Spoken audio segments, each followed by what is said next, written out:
Hello दोस्तों, नमस्कार। मैं समुद्र मंथन के बारे में बता रही हूँ, जहाँ भगवान का जन्म, धन्वंतरी भगवान का जन्म हुआ था। तो उनकी कथा बता रही हूँ। कथा है, श्री सुखदेव जी बोले, हे राजन, राजा बलि के समय राजा बलि के राज्य में दैत्य, राक्षस तथा दानव अति प्रबल हो उठे थे। उन्हें शुक्राचार्य की शक्ति प्राप्त थी। इसी बीच दुर्वासा ऋषि के श्राप से देवराज इंद्र शक्तिहीन हो गए थे। असुर राज बलि का राज्य तीनों लोकों पर था। इंद्र सहित देवतागण उससे, असुर से भयभीत रहते थे।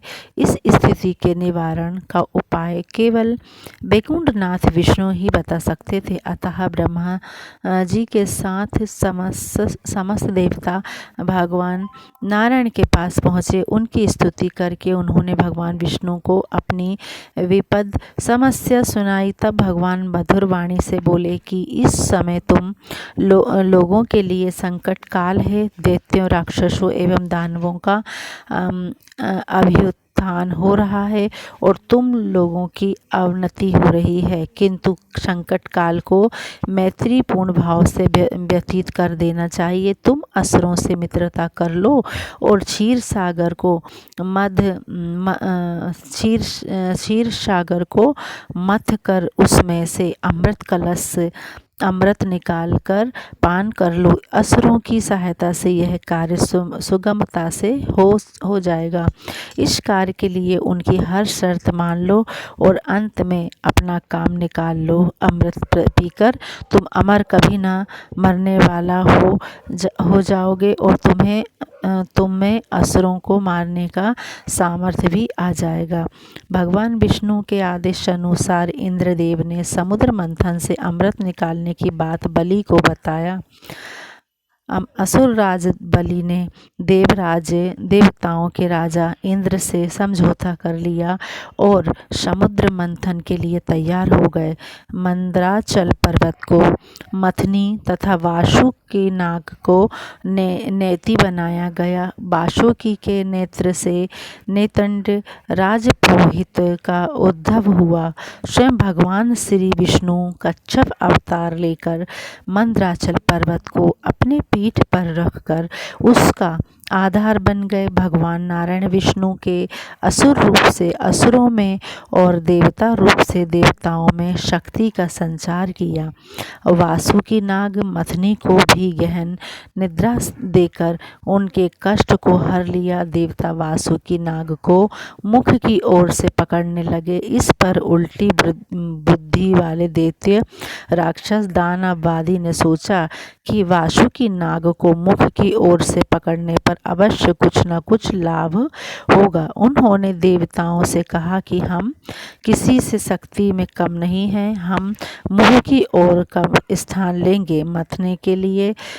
तब देवताओं ने वासुकी नाग के पूंछ की ओर का स्थान ले लिया।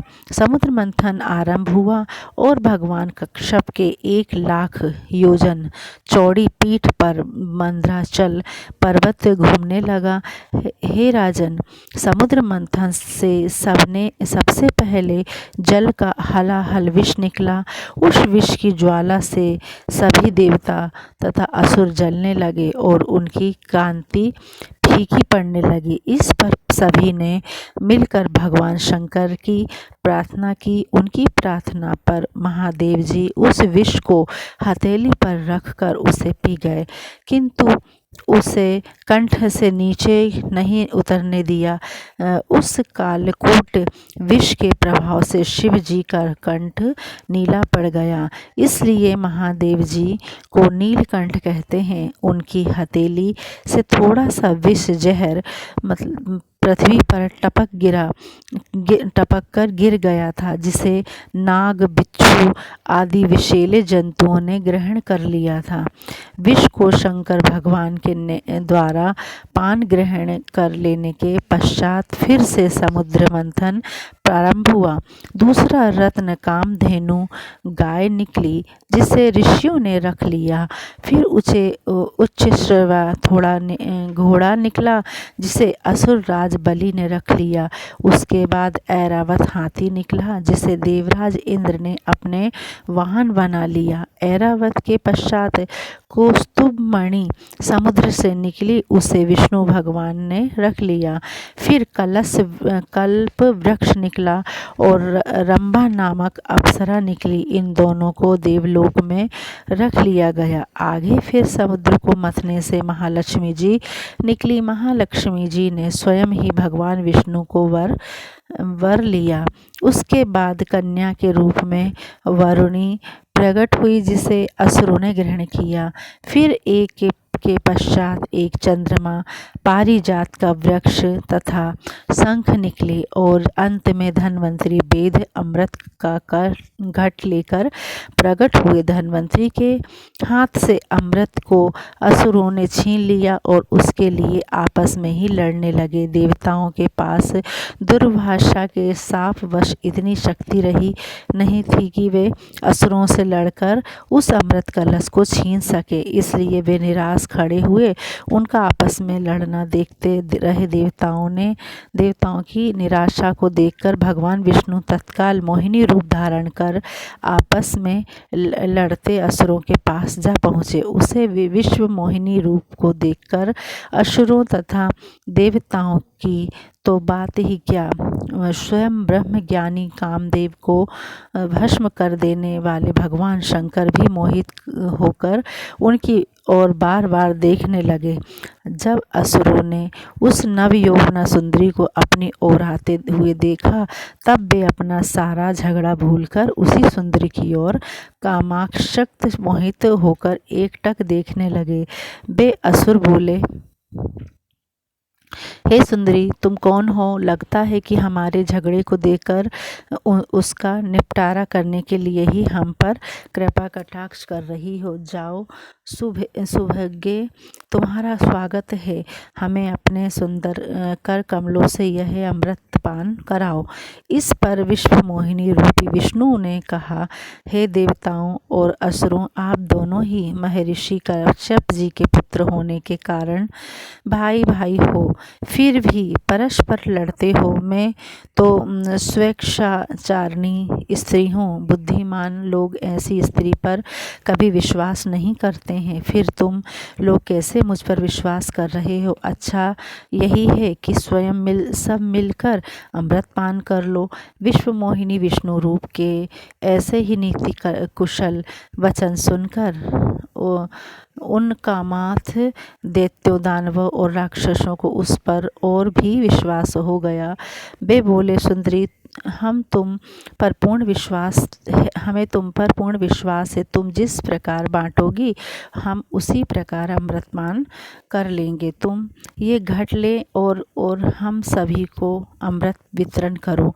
विश्व मोहिनी ने अमृत घट लेकर देवताओं और असुरों को अलग अलग पंक्तियों में बैठने के लिए कहा। उसके बाद असुरों को अपने कटाक्ष से मदहोश करते हुए देवताओं को अमृतपान कराने लगे। असुर उनके कटाक्ष से ऐसे मदहोश हुए कि अमृत पीना ही भूल गए। भगवान की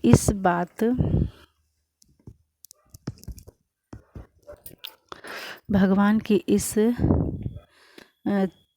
चाल को स्वरभानु नामक दानव समझ गया। वह देवता का रूप बनाकर देवताओं में जाकर बैठ गया और प्राप्त अमृत को मुख में डाल लिया। जब अमृत उसके कंठ में पहुंच गया, तब चंद्रमा तथा सूर्य ने पुकार कर कहा कि ये स्वरभानु दानव है। यह सुनकर भगवान विष्णु ने तत्काल अपने सुदर्शन चक्र से उसका सिर गर्दन से अलग कर दिया। अमृत के प्रभाव से उसके सिर और धड़ राहु और केतु नाम के दो ग्रह बन कर अंतरिक्ष में स्थापित हो गए। वे ही बेर भाव के कारण सूर्य और चंद्रमा का ग्रहण कराते हैं। इस तरह देवताओं को अमृत पिलाकर भगवान विष्णु वहाँ से लोप गायब हो गए। उनके लोप होते ही असुरों की मदहोशी समाप्त हो गई। वे अत्यंत क्रोधित हो देवताओं पर प्रहार करने लगे। भयंकर देवतासुर संग्राम आरंभ हो गया, जिसमें देवराज इंद्र ने असुर राज बलि को परास्त कर अपना इंद्रलोक वापस ले लिया। अब समुद्र से कितने रत्न निकले थे?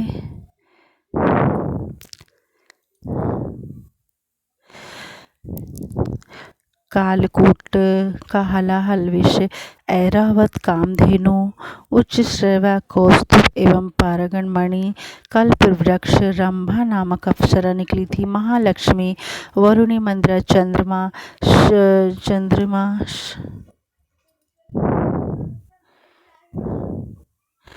शारक, धनुष, पंचजन्य, शंकर, धन्वंतरी, अमृत। अन्य पुराणों के अनुसार इसके अतिरिक्त और 4 रत्न भी हैं। इंद्रा देवी माता अदिति के कुंडल, वरुण देवता का छत्र, देवी लक्ष्मी। ये था समुद्र मंथन का संवाद।